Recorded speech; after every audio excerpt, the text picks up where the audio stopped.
Late Life is a production of Twin Cities Public Television in partnership with Allina Health, whose Life Course project, funded by the Robina Foundation, granted the producers unique access to their ongoing research into late life care in Minnesota.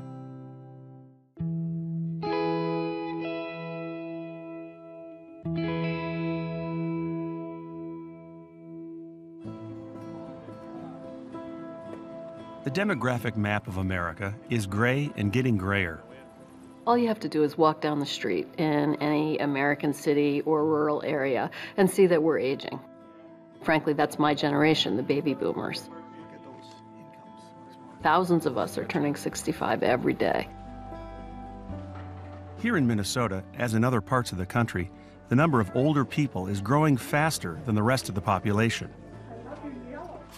In the next 15 to 20 years, the number of people over 65 will increase from around 12% to 24% of the total state population.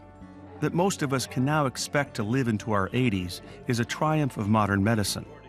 And that is because we've prevented maternal and infant mortality, we've prevented earlier deaths during young adulthood and middle age. So the good news is we're making it to old age in much larger numbers than at any time before in history. If the good news is that we're living longer, the bad news is that old age carries with it a host of chronic illnesses. You can't escape this planet without some arthritis, if you're an old person, for example. And the older we get, the higher our vulnerability to a whole range of illnesses that 50 years ago we would have died from quickly. But today we can live with for many years. No pain, mild pain, moderate pain, or severe? I'd say mild. So for example, cancer used to be a death sentence. Today, cancer for most people is a chronic disease, something that can be managed, something that can be lived with, sometimes for as long as more than a decade. You're still having radiation effects. Yeah. Similarly, heart failure, dementia.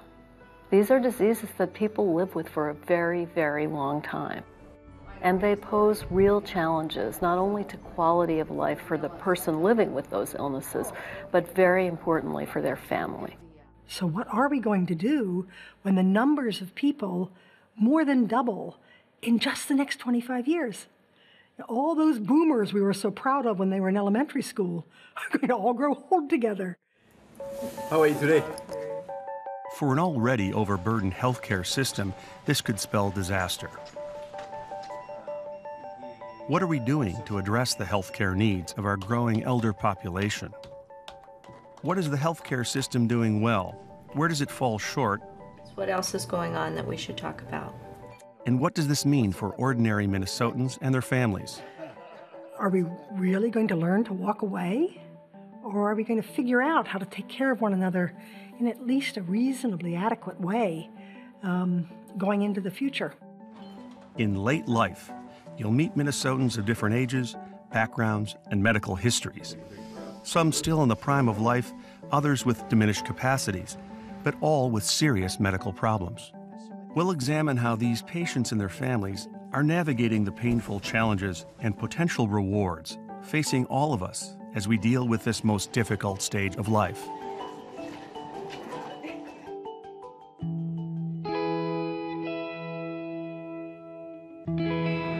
I understand you've had some memory issues. Am I right? Oh, I have 90 years worth of memories. I mean, what do you want to know?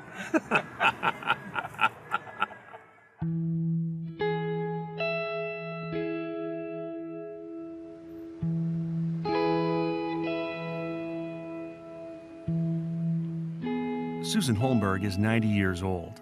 Born and raised in New York, Susan spent her later years in Florida. After the death of her husband in 2010, she rebounded and was living an active, independent life when her health began to deteriorate.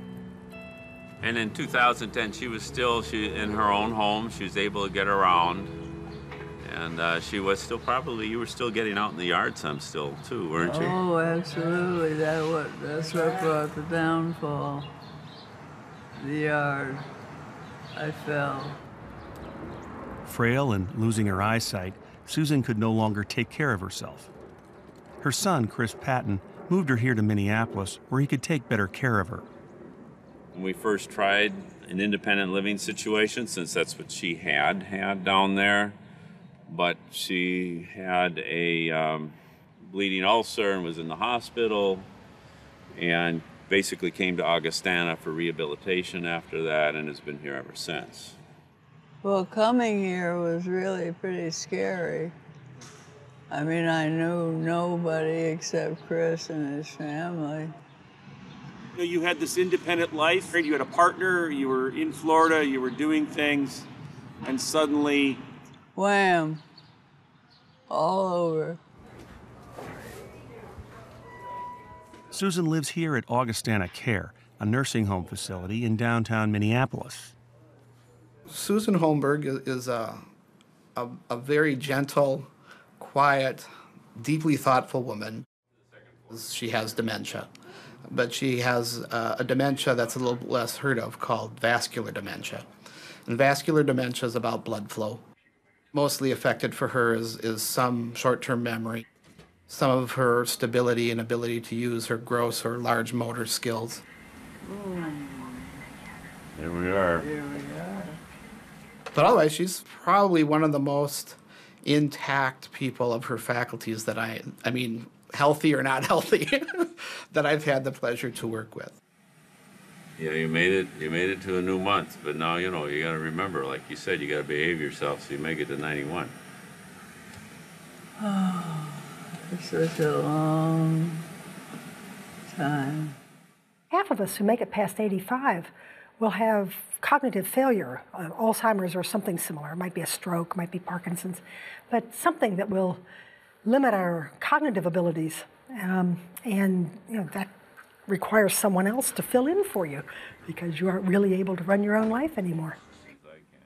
While Susan's primary diagnosis is dementia, like many people her age, she suffers from a number of conditions, including macular degeneration, degenerative joint disease, and atrial fibrillation, which puts her at risk for both a heart attack and stroke. Eyesight goes bad, hearing goes bad, muscle strength gets weaker. That's now the dominant way people come to the end of life. It isn't now mostly cancer or heart attacks. It's multifactorial frailty with not enough reserve in every organ system. 80% of us die over a long period of time. Only 20% of Americans die traumatically or suddenly. The rest of us die chronically. Though we may be living longer, many of us in our twilight years are merely surviving and not thriving because of a fragmented healthcare system. So you've got a complex institution that people enter often for the first time, and you've got characters and a cast, and you don't have a program. You've got to figure it out on your own. Eventually you're going to figure it out because you'll piece together the narrative. But I think in healthcare that's often the experience that people have. So the debate over reform in the last few years has been so much over how to finance the system, effectively assuming the system's kind of okay. But if fundamentally, for the period of time when you live with serious disability, the system's all wrong. We need to change the product, not just change how we buy it. To understand where we're heading in healthcare, it helps to take a step back to look at where we've been.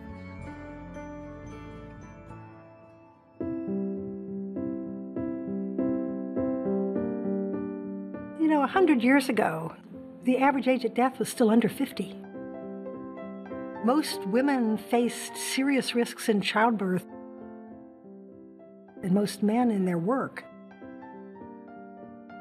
Plus, there was an enormous loss of infants and young children. We haven't lived very long with most of us getting to grow old.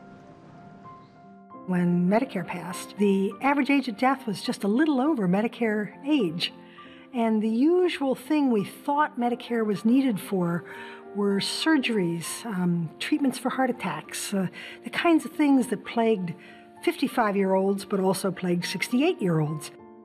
Having access to those sorts of procedures became no problem. Medicare really does cover those. But now the real challenge is, how are you going to live a long period of time with serious disability? We didn't have in mind an 86-year-old widow with 6 illnesses and 7 medications living in a third-floor walk-up alone. That just wasn't the paradigm in front of us.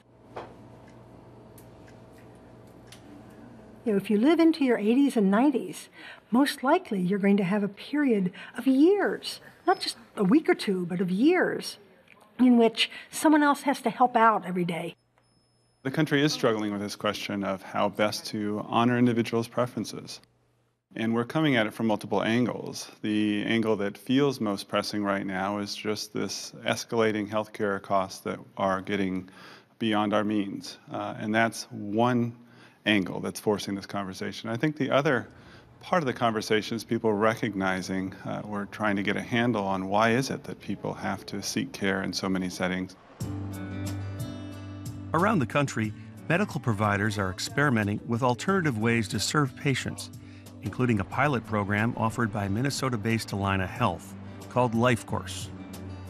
I see that your birthday card is over there with the sunflower. One feature of the many caregiving experiments is the use of care guides. Care guides are non-medical professionals trained to help patients and families navigate the complex healthcare system of primary doctors, medical specialists, insurers, and the rest. Oh, yes, that's my daughter, my youngest daughter. The use of care guides addresses a commonly heard problem. As care guide Megan Ellingson explains, in today's healthcare environment, patients can often feel ignored or unseen. You know, what was important to them as a mother or a father or a grandmother or in whatever profession they're in. What's important about their daily life? Where do they find meaning? And those things weren't getting incorporated into their medical care. Megan has taken the time to get to know Susan Holmberg and so can better advocate on her behalf. She's a gem. She sort of just shines, I think, to everyone around her. How do you feel about how you've navigated all the, when you've gotten sick? Do the best I can, do what I'm told, mostly. She can barely see now. She's losing that sense, vision. And what I'm impressed with about her is she is so intuitive about her world. She has perceptions about the things going on that I don't even see. We'll be in conversations and she will intuit relationships, why things are happening on her care team, or why things are going on around her, or why things are happening at the nursing home that I don't really see until she says them. And so she's a powerful person.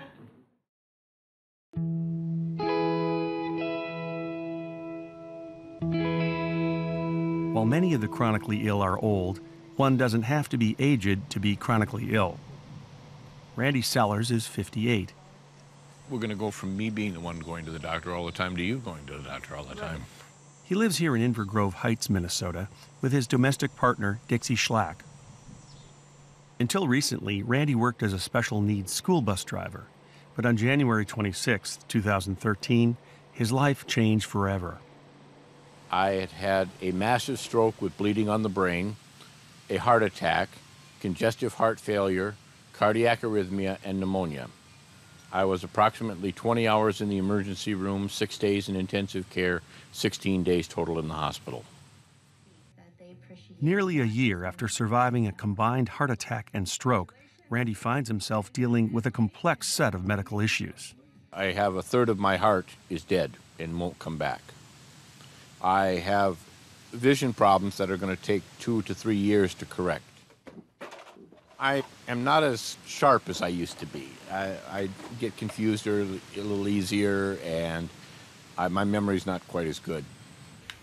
I just breathe normally for right now. Randy's main diagnosis is stage 2 congestive heart failure. In the most simple terms, congestive heart failure is going to be where one or both chambers of the heart aren't functioning properly. And it's more deep breath through your mouth. When he had his heart attack, a certain amount of the heart muscle itself was killed by the lack of blood supply. So that muscle that no longer got blood supply becomes a scar, and scar tissue isn't going to be able to contract the way the normal healthy muscle would. And so As a result of that not contracting, the heart doesn't squeeze out as much blood as it normally would, and things kind of back up. And so that's where the congestive part comes in.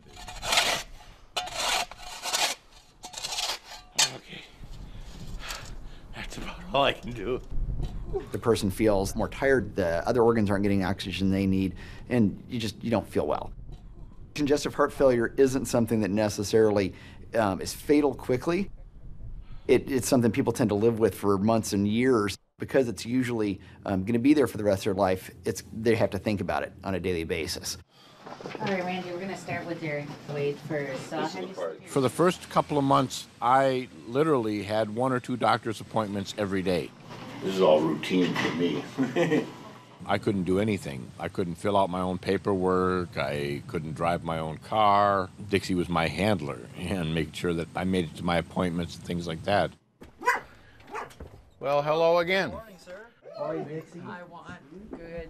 As he navigates the healthcare system, Randy's grateful for the support of his partner Dixie and the help of care guide Juan Querbin. Randy has looked to Juan for help in communicating with his doctors. The last time I counted, I take 23 pills a day. And I would like to get that down to as close to 0 as possible. I've been really fortunate to build that relationship with them because Randy's taught me so many things about resilience, what it's like to really be proud of your natural talents and just stick to your guns, because that's kind of who he was, or he is. Juan and his people have done a great job of acting as a liaison between the doctors and I so that the doctors understand my way of doing things. Randy just states that, well, whatever we don't need, let's take off the medications list. And I'll try alternative and integrative therapies. So he does meditation, visual imagery, all that stuff. How's it going? Oh, well, you're supposed to tell me that. Well, you're going to tell me first. It took some convincing for his provider, Dr. Broker, to actually find value in Randy's weird ways, I guess, as Randy called it. You know, because most people, I'm going to say, well, here's this pill to take. You're not going to want that. So it took several visits, I think, for he and I to get a good understanding of each other so that each of us realized how we were working together best to optimize his health. Bye, Raja. All right. Take care. I'll call. Randy's approach to self-healing seems to be working. He's still on all his medications, but his ejection fraction, the numerical measure of how well his heart is pumping, has drastically improved. He's been able to go back to work part-time, delivering auto parts 2 days a week, but he's still seriously ill and will remain so for the rest of his life. He still has damaged blood vessels and so forth. The natural history of the disease is, something will happen. So at some point, whether it's another heart problem, if he develops a stroke or something else, we have to be mindful and careful looking for those sorts of things. And, none of us are going to be around forever.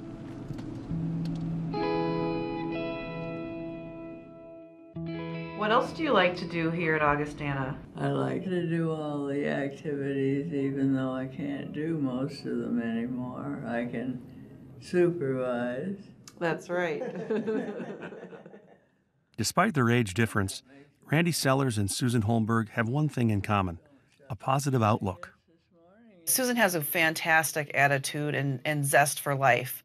You ready? Pull 1, 2, 3. She's in all of the activities, doing them to the best of her ability. 2, 3, 4. She will speak up for herself, which is great, which is what we want. The walking 2 times a day, that is her routine. That's what she wants. And if an aide should forget, that's not going to happen because she'll remind you. Okay. Okay. Yeah, sit down. Oh. It's hard work. It is when you're ancient. When you're ancient.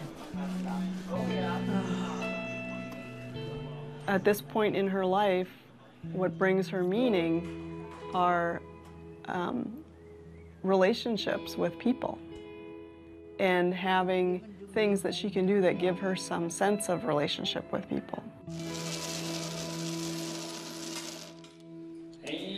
July 26th. For instance, when she plays bingo, you know, it's another one of those things where you can kind of think, oh, you know, I don't want to go to a nursing home and just play bingo. I don't like bingo. But she's found this nugget about it that builds such deep connection with people. G59. Bingo for Susan. All right.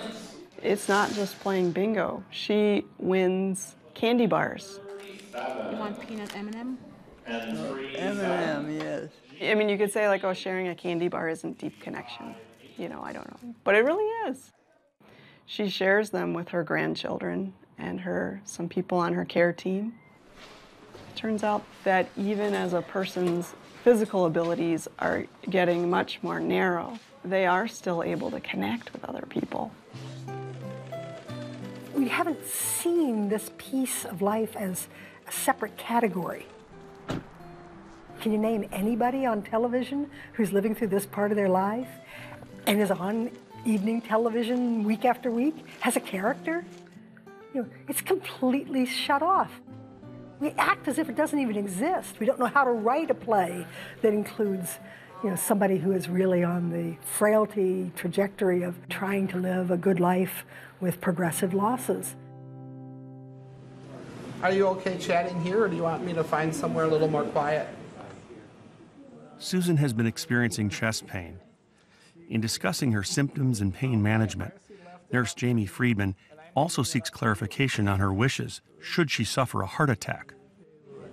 And I was just going to review and see how you would want to, if you would want to go to the hospital or not, if that were the case, or if you wanted to just manage things here.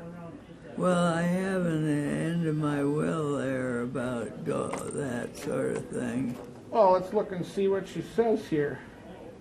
And it says your DNR, do not attempt resuscitation, allow natural death. But it's not very clear when it comes to if you were to have a heart attack, how you'd like to respond. I had asked her about her pain, her general pain, and what might she think would be helpful. And her first response was going to sleep and not waking up, which is a common expression for people near the end of life. It gets down to human dignity. At some point, being treated as a broken machine loses that. And I think in my mother's case, that's where it is. Well, what I'm interested in is having a natural death with no pain. Okay. Then this sounds... I mean, after all, I'm 90 years old. Come on. What are you saying? A lot of individuals want to have this conversation. They want to talk about this with their healthcare team. They want to talk about this with their familiar primary care physician, and yet we're not seeing opportunities, we're not seeing incentives, and we're not really seeing a language that makes us comfortable. Wrap up some red roses In fact, in studies, when you ask older adults in senior centers what is most important to them, the first is remaining independent, being able to remain in their own home. The second is being free of distressing pain and other symptoms. And dead last among the three is living longer. Well, we keep treating everybody as if they were 55-year-old people with a medical problem. So the 92-year-old with many, many different problems, including dementia, shows up at the emergency room with pneumonia, and we treat that person in just the same way we would have treated her at 48. Try to reverse the pneumonia and so on. We haven't talked with her or her family about what they really want. Is this a suitable way to die, or is it something we really ought to fight every time? So if a heart attack were to occur, we would want to stay put and be managed for pain so we're comfortable. That's right. But we wouldn't be interested in going to the hospital. No, I wouldn't. Okay.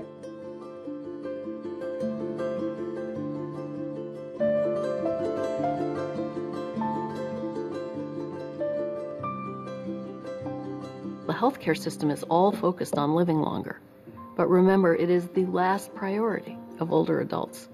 Yet our medical system is not well matched to the priorities of the people we're supposed to be serving. And So while I think, a good death is not something people want to sign up for or interested in, they're really interested in a good life. And what does that mean? That means listening, us, the medical profession, listening to patients and families about what is most important to them. I've lived for 90 years, and I guess that should satisfy me. But there's always one more turn, one more curve to see what's going to happen. Maybe we will. Maybe we will.